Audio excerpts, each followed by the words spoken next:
Good morning. Welcome to CADX TV. My name is Frank Fortunato. This is a live broadcast from Princeton, New Jersey.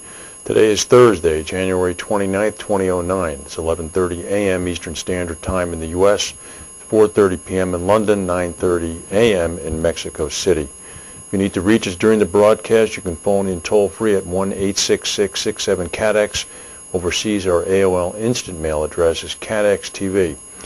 We have a breaking story today. There's a volcano about 100 miles away from Anchorage, approximately to the west, actually the southwest. It's called Mount Redoubt. It's a 12,000-foot high volcano, and seismologists are expecting that it is going to erupt imminently. Although it does not pose any immediate danger to the city of Anchorage, seismologists are saying that the potential to disrupt air traffic in the Anchorage area is quite real. Of course, the Anchorage area is a transverse point for flights from the East Coast going to Asia. So such a disruption would have some ramifications down the line on scheduling as well as airlines themselves. Now to our main stories. It's being reported from one outlet only. We can't find it anywhere else, but we're assuming this is good, so we're going to go with it. The former chief executive officer of Renaissance Re Holdings, James Stannard, has been ordered to pay a $100,000 civil penalty for participating in a sham reinsurance deal designed to smooth out earnings disparities. In an opinion issued on Tuesday of this week by Judge Gerard Lynch of the U.S. District Court for the Southern District of New York in federal court, Mr. Stannard was found liable for fraud violations. Mr. Stannard and Rod Fox are involved in several ventures in the reinsurance industry, and we're again trying to get some more information on this. This is the only outlet that we've been able to see it in. So this case had been pending for a while, so perhaps this is finally its resolution. In some other news, the U.S. insurance giant Allstate reported a net loss of over $1.1 billion in the last quarter of 2008, thanks to investment write-downs and heavy catastrophe losses. The result drove the net loss for the year down to around $1.67 billion. Compare this to a $4.6 billion gain for 2007. Allstate announced that it will be cutting 1,000 jobs over the next 2 years, largely as a result of attrition and position elimination, mainly focused in its Allstate Financial business. During the fourth quarter alone, Allstate upped its unrealized pre-tax losses to $8.8 billion from $4.1 billion, primarily due to significantly widening credit spreads in its fixed income securities. Allstate's combined ratio rose to about 99.5% from 89.8% the year before. The jump in the combined ratio was driven by full-year cat losses of $3.3 billion as compared to $1.4 billion in 2007. Analysts are saying that the company's immediate issue is capital adequacy. One analyst at Keefe, Bruyette & Woods says, "In our view, Allstate's immediate issue is capital adequacy." He said that risk of rating agency downgrades will be high, but noted that the impact of a downgrade on ongoing business is limited. He went on to say, "We view further investment portfolio losses as a material risk factor and that a major catastrophic event could be devastating."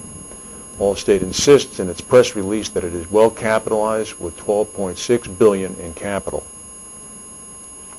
Transatlantic Holdings, the U.S. reinsurer, reported a 79% drop in net income for 2008 after catastrophe losses and lower investment income heavily impacted the company's bottom line. Transatlantic said that full-year net income dropped to $102 million from $487 million the year before.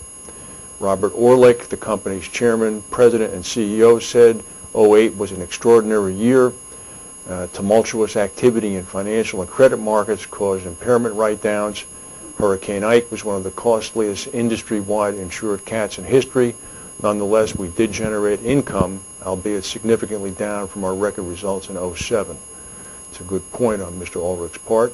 Despite the uncertainty surrounding AIG's ownership interest in Transatlantic, Mr. Ulrich mentioned that they successfully renewed virtually all the business that met their underwriting standards.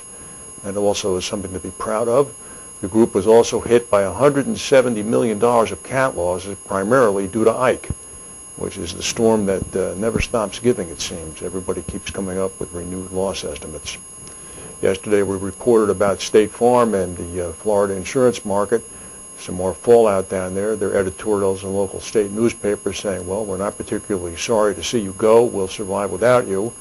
And now, in an unusual action, the head of a small rival insurer has issued a statement slamming State Farm's decision to drop its Florida property business as, quote, disgusting. The critical comment came from a gentleman named Mike Gold, who is the CEO of Boca Raton, Florida-based People's Trust Insurance Company.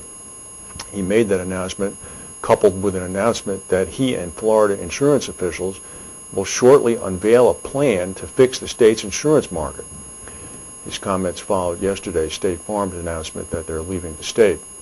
Mr. Gold said, quote, "It's absolutely disgusting what State Farm is doing, abandoning Florida homeowners after profiting for years on their policies. If they don't want to partner with the state's consumers on property insurance, they ought to be good corporate citizens and get out completely. Our industry has specific customer obligations, and my feeling is that they should be all in or all out." It's interesting that the Florida Deputy Insurance Commissioner, let's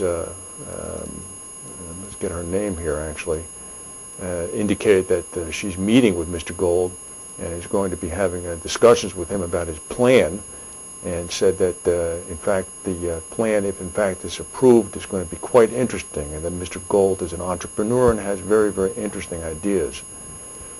God knows what's going to come out of that one. The stock market is down about 113 points. There's some news out there. Ford announced big losses for the quarter, about $5 billion plus. They still indicate that they are not going to participate in the government bailout. They say they have enough money on hand. Other than that, things seem pretty status quo. We'll go to a word from our sponsors and come back with the rest of the news. Well, I must have deleted that.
The U.S. Labor Department is reporting this morning that American unemployment lines have stretched to the longest on record. Continuing jobless claims rose by 159,000 in the week ending January 17th, up to a seasonally adjusted 4.78 million. This is the most since the government's records began in 1967. That is the same week the government surveyed hundreds of thousands of workplaces and households to gather confirmation and information for the January employment report. Meanwhile, the number of new claims for state unemployment benefits rose by 3,000 to a seasonally adjusted 588,000 in the week ending January 24th. That's only 1,000 below the 26-year high record for initial claims set last month. So the 4-week average of new claims, which smooth out distortions caused by bad weather, strikes, or the timing of holidays, rose by 24,000, and it's now up to 542,500. Jobless claims report shows businesses are laying off workers at a rapid pace, and that finding a replacement job is ever harder for those who lost work. Meanwhile, of course,